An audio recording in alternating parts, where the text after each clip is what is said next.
New Mexico's got a dangerous game this weekend. They're in the running they're one of the top teams in the Mountain West. And if anybody messes up, they could have a shot at getting to the conference championship game. Jason Eck has done amazing things. I mean, when you look at their schedule, okay, they lost to Michigan. It's Michigan. They've lost to San Jose State, which is in a close one. Ken Niumatalolo, I like Ken Niumatalolo, but this year his team's just gone off the deep end. And they lost to Boise. Okay, that was Maddox Madsen Boise. But that's the only three games that they've lost this year. Air Force, yeah, they're 3-7. They beat Wyoming close. They beat Bucknell. I mean, it's Bucknell. And they beat San Jose State. So, you're looking at differences there. They played several close games. They know how to keep games close. Liam Zerka, great player. Troy Calhoun is a great coach. He's 138-96. He's been at Air Force since 2007. He's had winning seasons most of the time he's been there. I mean, you don't get 138-96 if you don't. But past couple of years, he's just not had a good run of luck. Jason Eck, on the other hand, he's 33-16. He was at Idaho. This is only his second foray into power football or into the top level of football. And New Mexico was not a team that you would expect for somebody to get these chances with. But he's gone 7-3 in his first year there. He's done some great things there. But Air Force can throw you for a loop. It really can. And that's because of their triple option. So, you're looking at this and going, it should be an easy game for them. But, like I said, it's that triple option. If you don't play it regularly, unlike, say, the AAC that's got all those teams that have to play Army or Navy that have to be prepared for it, Mountain West sometimes ignores Air Force. Well, they haven't been lately, but it's still a dangerous thing to look at. So, we're going to take a look at this game. Going to be an interesting one. Now, if you like college football, Mountain West football, because like I've been saying, I've got a chance to stream them when I get the right setup going. If you like college sports, hit subscribe because I cover those things. Also, I've got a link tree down below with Patreon. If you want to help, that would be much appreciated. But let's get into this game. Hey folks, this is Paul with Redneck Sports. I want to thank you for viewing my video. And I want to give you one thought process. There was a famous coach at the University of Tennessee by the name of General Robert Neyland. He had 6 maxims, but number 2 maxim is what everybody should apply to their life. Play for and make the breaks. When one comes your way, score. That's how to live your life right there. Now, we're going to cover New Mexico. The Lobos have gotten some injuries, not horrible, but, a few things here and there. Now, Jack Lane is their primary quarterback. 175 of 262. He's 66.8 completion rate with 2,166 yards. Thrown 12 touchdowns, but thrown 9 interceptions. He's also been sacked 20 times. How this man is staying uninjured is beyond me. Got 16 touchdowns through the air. Along with 9 interceptions, 20 sacks, not a good look. This New Mexico team, hey, them winning at the level that they're winning, that shows how much grit they have. Now, leading rusher is Damon Bankston. He's got 84 carries, 461 yards, got 4 touchdowns. But now, DJ McKinney, here's a guy that's unheralded. 91 rushes, 365 yards, got 6 touchdowns. Another one, Scotra Humphrey, 77 carries, 349 yards, 5 touchdowns. Also, Jack Lane's got 3 rushing touchdowns. So they got 18 touchdowns on the ground. Now you're looking at those numbers. I've explained it before. When you have an offensive line that can't get their heads out their rear ends and protect anybody, this is what you get. Low numbers for a lot of carries because they've got to break through the line themselves because they're not getting any openings. This offensive line is not helping this offense. But still, 18 rushing touchdowns, not bad.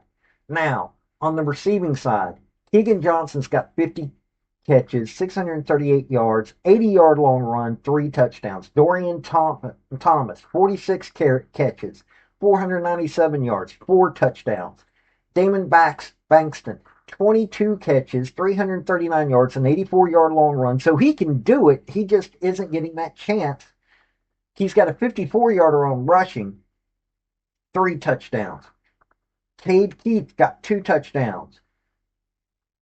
Simon Mappa's got 2 touchdowns. A few other guys got a few other catches to touchdown. So that's a 16.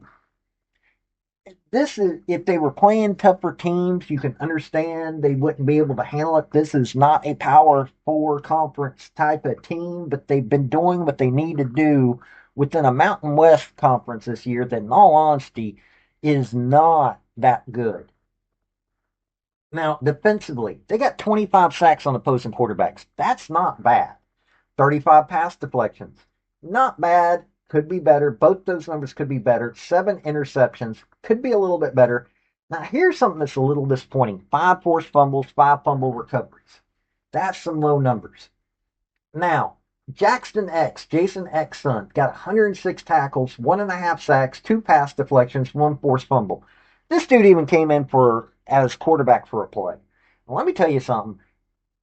They're making him work way too hard because Tavian Combs, who's a safety, when you've got safeties that are doing this much, you got a problem. 53 tackles though for him. If if you're dropping that much between your first and your second on the tackle chart, something's wrong. He's even Tavian Combs, who is a safety, has got a 1/2 a sack, got 2 pass deflections, 1 interception. Now, John Johnson, cornerback, 42 tackles, 3 pass deflections, 1 fumble recovery. And Frankie Edwards, cornerback, 41 tackles. They're doing the work. They're a little bit spread out, but Jackson X is having to do way too much work on this team. And when you're looking at penalties, 60 for 497, 49 yards a game. That's somewhat disciplined. It could be better. You know, they've got an offense that is working through the fact that their offensive line can't do much anything. And a decent defense. I mean, Austin Brawley has got 2 interceptions. Jackson Eck with those 106 tackles. They've got dudes that are doing the work. But when you've got one part of this team that's failing this badly, this is what you get. Now, Air Force. Liam Zerka, hey, this is a triple option academy style offense. Liam Zarka, 75 for 120, 62.5% completion rate, 1,294 yards through the air. He's thrown 9 touchdowns, got 5 interceptions though. Only been sacked 9 times though. Now, they've got 11 touchdowns through the air. They got 6 sacks and 11 sacks on their quarterbacks and only 6 interceptions. But still, this, like I said, though, it's triple option because Liam Zerka is also the leading rusher. 190 carries, 922 yards, got a 64-yard long run, got 13 touchdowns. He is their offense.